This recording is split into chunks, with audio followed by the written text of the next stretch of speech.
यहाँ एक प्रेरणादायक कहानी प्रस्तुत है जो भगवान भोलेनाथ से जुड़ी हुई है। भगवान शिव और किसान की कथा। प्राचीन समय की बात है।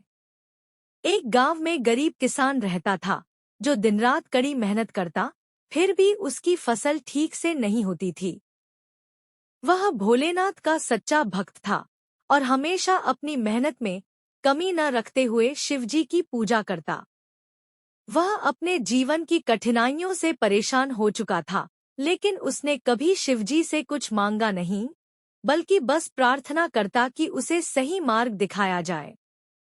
एक दिन किसान बहुत दुखी था, क्योंकि उसकी पूरी फसल बारिश न होने के कारण बर्बाद हो गई थी। उसने सोचा कि अब क्या किया जाए।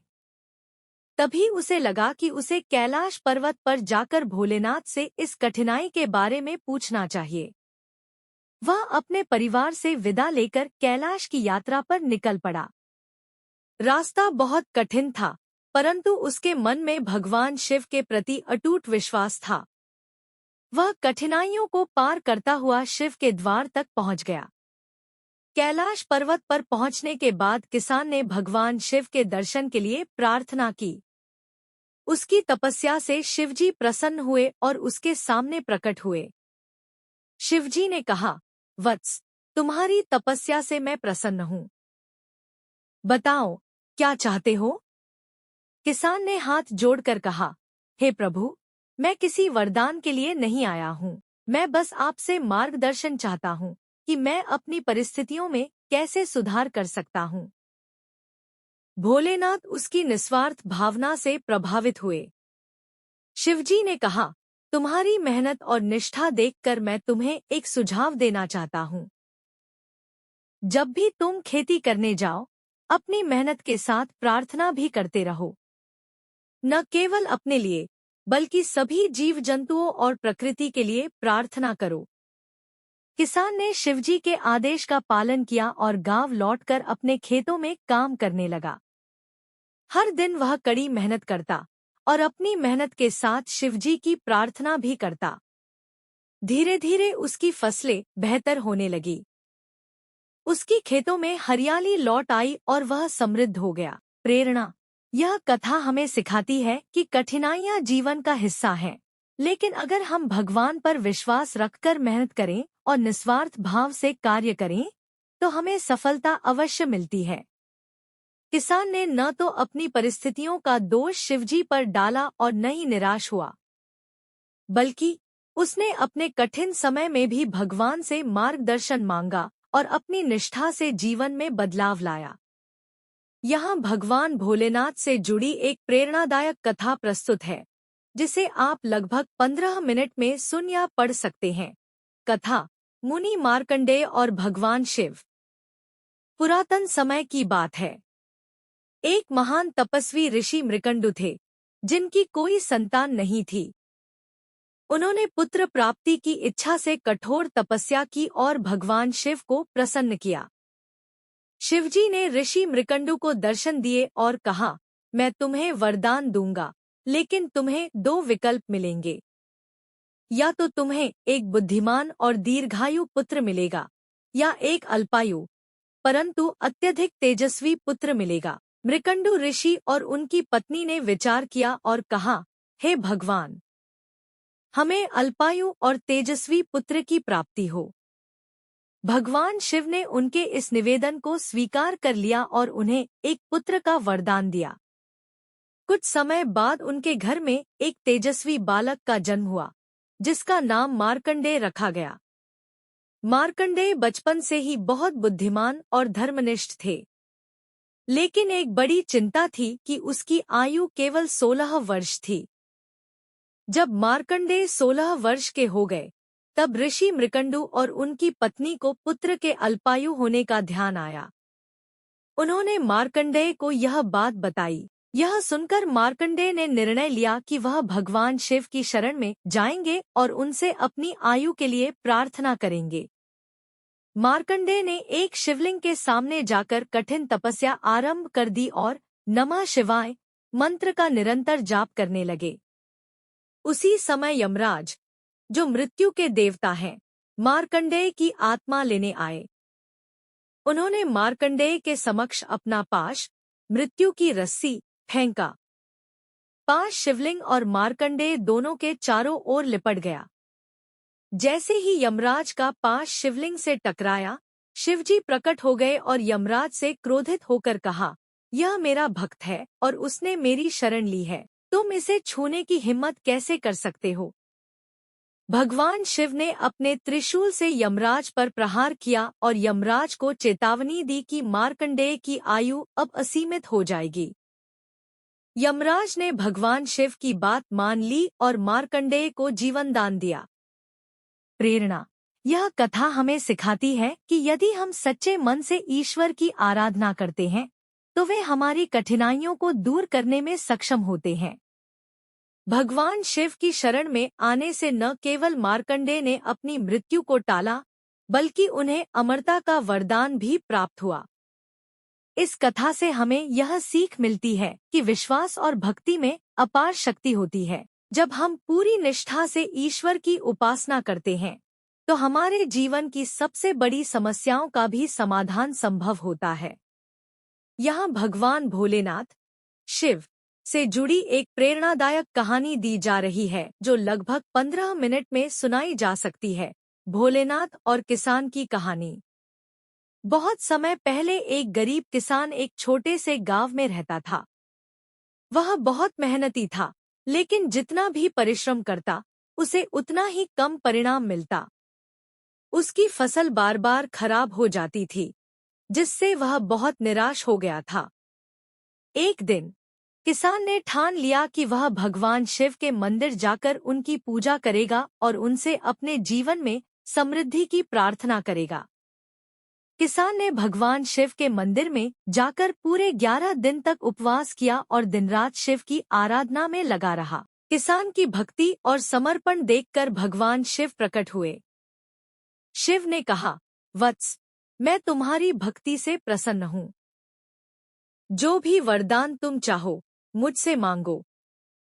किसान ने विनम्रता से कहा, हे महादेव, मैं चाहता हूँ कि मेरी मेहनत का सही फल मिले और मेरी फसल अच्छी हो। भगवान शिव मुस्कुराए और कहा, तुम्हें अपनी मेहनत का फल अवश्य मिलेगा, लेकिन यह ध्यान रखना कि हर परिणाम तुम्हारे कर्मों पर निर्भर करेगा। मैं तुम्हें एक वरदान देता हूँ। तुम्हें खेती में कभी असफलता नहीं मिलेगी, लेकिन तुम्हें मेहनत करनी होगी और कभी धैर्य नहीं खोना होगा। किसान अत्यंत प्रसन्न होकर अपने गांव लौट आया और पहले की तरह खेती में जुट गया। इस बार उसने और अधिक परिश्रम किया, क्योंकि अब उसमें एक नई ऊर्जा और आत्मविश्वास भर गया था। धीरे धीरे उसकी फसलें लहलहाने लगी और उसे समृद्धि मिलने लगी।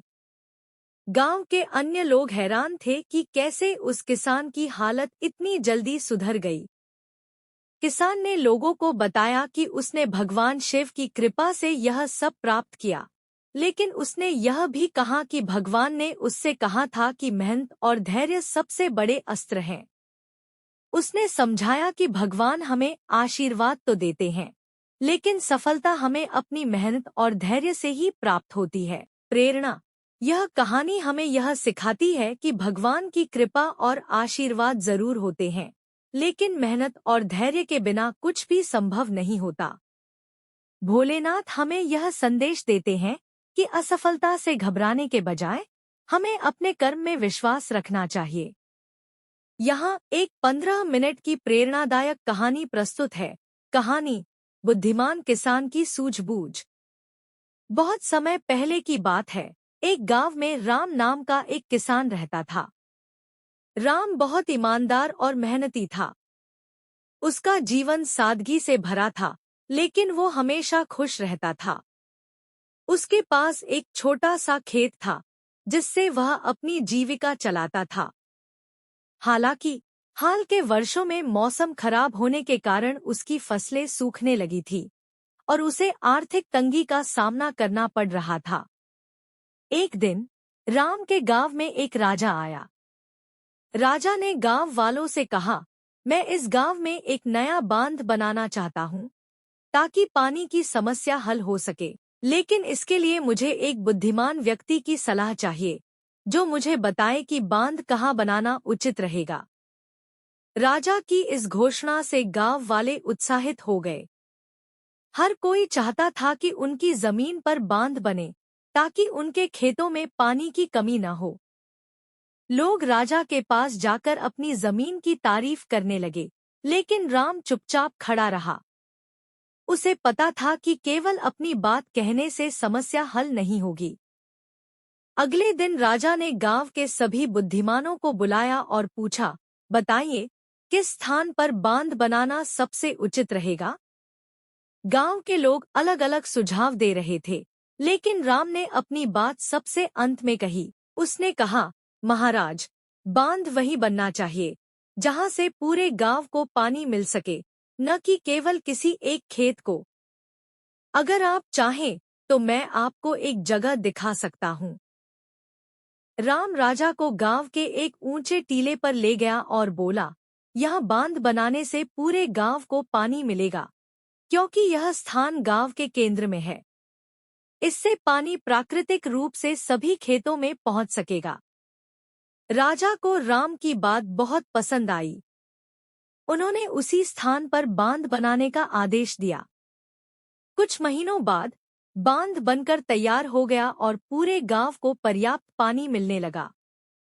सभी किसान खुश हो गए और राम की सूझबूझ की सराहना करने लगे। प्रेरणा: यह कहानी हमें सिखाती है कि बुद्धिमानी और निस्वार्थता से ही समाज का भला होता है। राम ने अपनी व्यक्तिगत लाभ की बजाय पूरे गांव के हित की सोची, और इसी कारण उसका नाम सम्मान के साथ लिया गया। कठिन परिस्थितियों में भी धैर्य और सूझबूझ से काम लेने से हर समस्या का समाधान हो सकता है। यहाँ एक 15 मिनट की प्रेरणादायक हिंदी कहानी प्रस्तुत है। कहानी: एक गांव के लड़के की सफलता।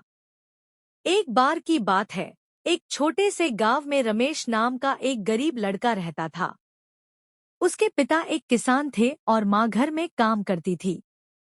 गांव की हालत बहुत खराब थी और उनके पास पढ़ाई के लिए अच्छे साधन नहीं थे। लेकिन रमेश में कुछ अलग था। वह हमेशा से पढ़ाई में रुचि रखता था और कुछ बड़ा करने का सपना देखता था। हालांकि उसके माता पिता के पास इतना पैसा नहीं था कि वे उसे अच्छी शिक्षा दिला सकें। फिर भी उन्होंने अपने बेटे को पढ़ाने की पूरी कोशिश की। रमेश हर सुबह जल्दी उठता, अपने पिता के साथ खेत में काम करता और फिर स्कूल जाता। स्कूल में वह बहुत ध्यान से पढ़ाई करता और जो कुछ भी उसके पास था, उसी से सीखने की कोशिश करता। एक दिन गांव में एक बड़ा अफसर आया। उसने बच्चों से पूछा कि उनके सपने क्या हैं। अधिकतर बच्चों ने छोटे छोटे सपने बताए, लेकिन रमेश ने कहा, मैं एक बड़ा वैज्ञानिक बनना चाहता हूँ। मैं दुनिया के लिए कुछ नया आविष्कार करना चाहता हूँ। अफसर ने उसे गंभीरता से नहीं लिया और हंसकर कहा, तुम जैसे लड़के तो खेत में काम करने के लिए होते हो, वैज्ञानिक बनने के लिए नहीं।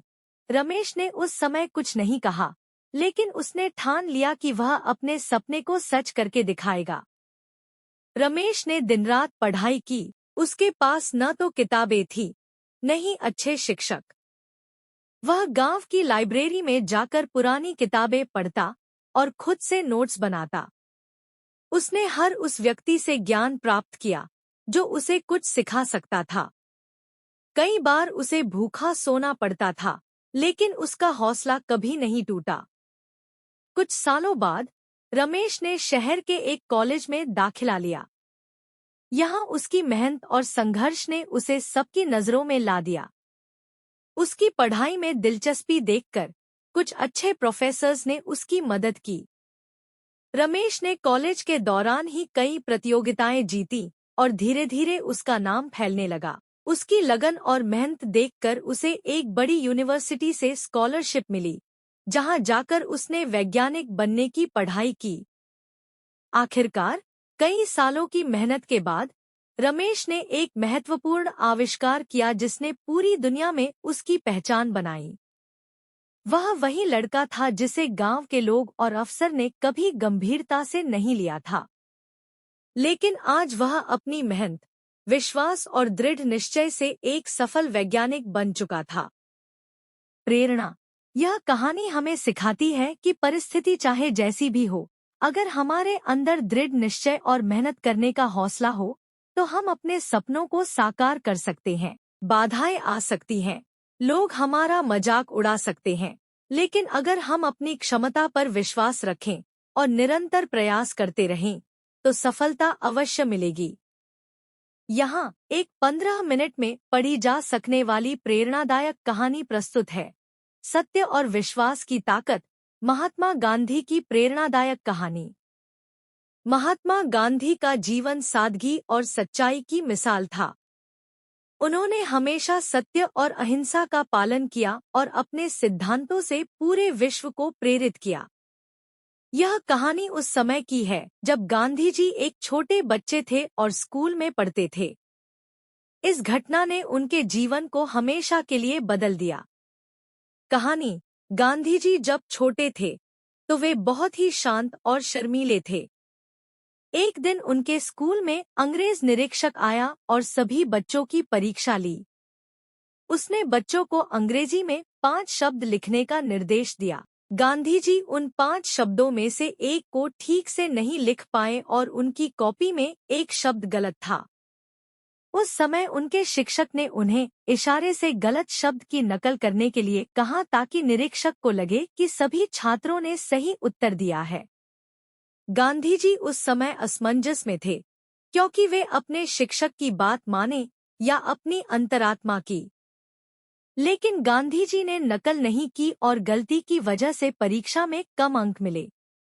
स्कूल से लौटने के बाद गांधी जी को बहुत सोच विचार हुआ।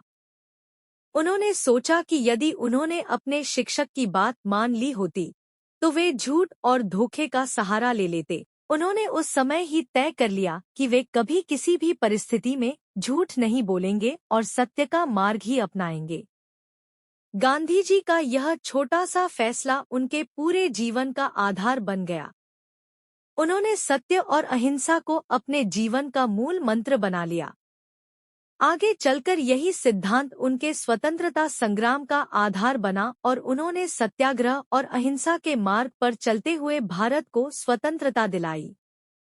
प्रेरणा।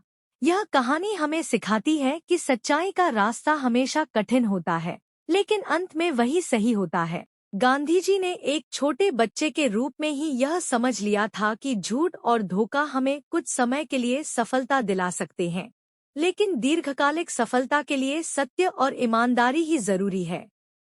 इस कहानी से हमें यह भी सीख मिलती है कि छोटे छोटे फैसले हमारे जीवन को कितना बड़ा रूप दे सकते हैं।